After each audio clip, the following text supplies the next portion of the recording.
Habari za wakati huu ndugu mpenzi mtazamaji na mfuatiliaji wa channel hii. Karibu tena. Leo tumekuletea moja ya sakata ambalo limetikisa siasa za Tanzania, ambapo mbunge Mohamed Simai Saidi aliyekuwa waziri wa utalii Zanzibar na sasa ni mbunge wa viti maalum katika bunge la Jamhuri ya Muungano wa Tanzania. Taarifa hiyo ni ya kishindo ambayo anadaiwa kupewa tenda na Rais Samia Suluhu Hassan kumshambulia makamu wa rais Emmanuel Nchimbi. Mohamed Simai Saidi aliyezaliwa Januari 16 mwaka 1974 ni mwanasiasa wa CCM kutoka jimbo la Tunguu Zanzibar, anayeshika nyadhifa mbalimbali kama naibu waziri wa elimu, waziri wa afya na hatimaye waziri wa utalii na urithi wa tamaduni katika serikali ya mapinduzi Zanzibar.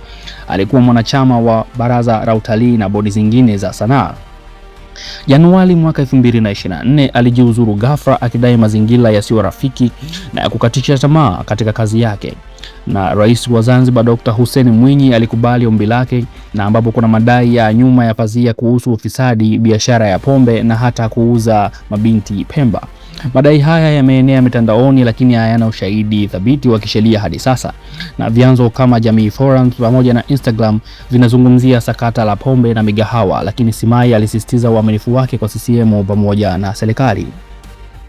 Mwaka 2025 aligombea uwakilishi katika baraza la wawakilishi Zanzibar na kushinda, ambapo mwaka 2026 alichukua kiapo kama mbunge wa viti maalum nominated kutoka baraza la wawakilishi Zanzibar katika bunge la Muungano Dodoma. Hii ni moja ya nafasi 5 za Zanzibar katika bunge la Muungano. Simai amejulikana kwa kauli zake za kipekee bungeni, ambapo Mei Juni mwaka 2026 alipendekeza bunge lianzishe bendi yake kama FM Academy na ukumbi wa disco au klabu maalum kwa wabunge pekee ili wasijichanganyike pamoja na wale wananchi wa kawaida na kusakata rumba. Kauli hii ilizua kicheko na ukosoaji mkubwa mitandaoni, na hivi karibuni Juni mwaka 2026 alizua taharuki zaidi kwa kumtaja Yuda ndani ya serikali anayesaliti Rais Samia, akirejea propaganda na kutumia jina la hayati Magufuli, na kauli hii inaaminika inahusiana na mvutano wa ndani kwa ndani katika chama cha CCM. Sasa tuchambue kiini cha taarifa. Simai anadaiwa kupewa kazi ya kumfrustrate Emmanuel Nchimbi mpaka ajiuzulu au kutanguliwa kama wengine kama Ndugai, Jenista Mahagama na Lukuvi. Emmanuel Nchimbi ni nani? Huyu ni mwanasiasa na mwanadiplomasia. Alizaliwa mwaka 1971 Mbeya na amewahi kuwa mbunge wa Songea, waziri wa mambo ya ndani na balozi wa Brazili pamoja na Misri. Januari mwaka 2024 aliteuliwa kuwa katibu mkuu wa CCM. Mwaka 2025 alikuwa mgombea mwenza wa Samia na sasa ni makamu wa rais. Ni mwanachama mwenye mtandao imara ndani ya CCM. Baada ya uchaguzi wa mwaka 2025 ambao uligubikwa na madai ya vurugu, mauaji ya raia kadhaa pamoja na kuwafunga wapinzani, Nchimbi amekuwa muhimu katika serikali ya Rais Samia. Kuna ripoti za mvutano wa ndani wa CCM kuhusu urais wa mwaka 2030 na usalama wa rais. Kauli za Yuda za Simai zinaaminika kumrenga mtu kama Nchimbi au mpinzani wa ndani. Ukija kwenye jina ambalo wanalitaja sana kwenye mitandao ya kijamii kama Nduli Idi Amin Mama, hili ni jina la kishairi au kibishi linalotumiwa na wakosoaji hasa mitandaoni pamoja na upinzani kurejea uongozi wa Rais Samia Suluhu.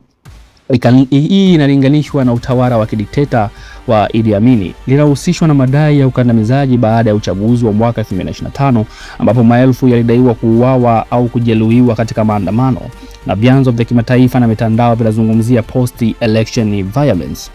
Simai aliteuliwa kama mbunge wa viti maalum baada ya uchaguzi na anachukuliwa na baadhi kama mbunge haramu wa kutoa tenda ya kushambulia wapinzani wa ndani kama Nchimbi. Hakuna ushahidi rasmi wa kusaliti au mauaji, lakini mvutano wa ndani wa CCM unaonekana wazi kati ya waumini wa Magufuli pamoja na wale walioko upande mwingine. Bunge la 13 lina wabunge wengi wa CCM pekee. Hakuna upinzani rasmi mkubwa baada ya Chadema kuzuiliwa. Hii inazidisha mvutano wa ndani. Madai haya yanaonyesha mgawanyiko mkubwa ndani ya CCM na serikali. Simai ni mchezaji mahiri wa siasa za Zanzibar, mwenye kauli za kushangaza, lakini anayewakilisha sauti za baadhi ya wawakilishi na visiwa vya Zanzibar. Kujiuzulu kwake mwaka 2024 kunaweza kuwa matokeo ya migogoro ya ndani au shinikizo la ufisadi. Madai haya bado hayajathibitishwa. Uteuzi wake kama mbunge wa Muungano unaonyesha jinsi imani ya uongozi uko juu. Ukizungumzia Nchimbi, yeye ni mtu wa tekniki na ni mwanachama mwenye uzoefu, lakini uteuzi wake kama makamu unaweza kuwa chanzo cha wivu ndani. Madai ya frustrate until resignation ni yanafanana na mifumo ya siasa ya Afrika Mashariki, ambapo viongozi wa ndani hutumia wawakilishi kuwashughulikia wapinzani bila kutoa uso. Siasa za Tanzania zimekuwa na mvutano mkubwa tangu kifo cha Magufuli, na uongozi wa Samia umejaribu kuleta mageuzi, kufungua nafasi kwa vyama vya upinzani kidogo, lakini uchaguzi wa mwaka 2025 ulileta giza. Madai ya mauaji na ukandamizaji yanaharibu sifa ya nchi, na kauli za Yuda zinaonyesha hofu ya usaliti pamoja na mapambano ya madaraka. Simai ana haki ya kuonyesha maoni yake bungeni, lakini pendekezo la disko ya wabunge pekee linaonyesha kujitenga kutoka kwa wananchi, kinyume cha demokrasia. Na madai ya biashara haramu yanahitaji uchunguzi huru, si mitandaoni tu, na serikali inapaswa kutoa uwazi badala ya kutumia tenda za vivuli. Kwa upande wa Nchimbi pamoja na Samia, kama kuna mpango wa kuwafukuza wapinzani wa ndani, huo ni hatari kwa umoja wa CCM pamoja na taifa. Tanzania inahitaji uongozi unaojenga, si kuwinda Yuda.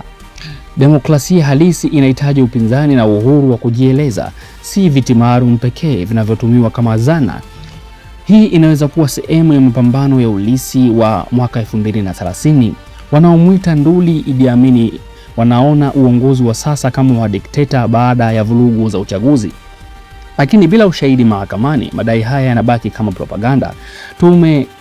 Tunahitaji tume huru ya uchunguzi wa vurugu za mwaka 2025 na mageuzi ya katiba ili kurekebisha viti maalum na uwakilishi. Wapenzi wasikilizaji, sakata hili linatuonyesha siasa ni michezo michafu sana. Simai ni mfano wa wanasiasa mwenye sauti lakini mwenye utata. Nchimbi pamoja na Samia wana kazi kubwa ya kurejesha imani. Tunahitaji uwazi, haki na siasa zinazowahudumia wananchi, si disko za wabunge au vita ya vivuli. Endelea kuwa nasi. Toa maoni yako kuhusiana na taarifa hii na utuambie wewe umechukuliaje swala hili la wabunge wa CCM kumshambulia au kusema kwamba kuna Yuda ndani ya serikali yao ya CCM, ambapo Yuda huyo anatajwa kuwa ni makamu wa rais Dr. Emmanuel Nchimbi. Hii ni kutokana na kauli zake ambazo amekuwa akizitoa hivi karibuni kwenye mitandao ya kijamii, ambapo inaonekana kama yeye akijitakasa kutokana na yale yaliyotokea mwaka 2025 Oktoba 29, siku ya uchaguzi mkuu wa Tanzania.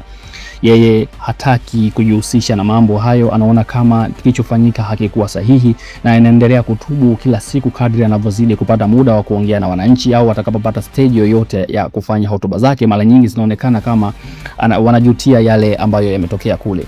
Sasa haya yanayotokea sasa hivi ndio yanasababisha paka watu waliopo ndani ya CCM wamuone kama Yuda, ya kwamba anamsaliti rais wao ambao wao wanamuunga mkono. Wewe nini maoni yako kuhusiana na haya yanayoendelea hivi sasa nchini Tanzania?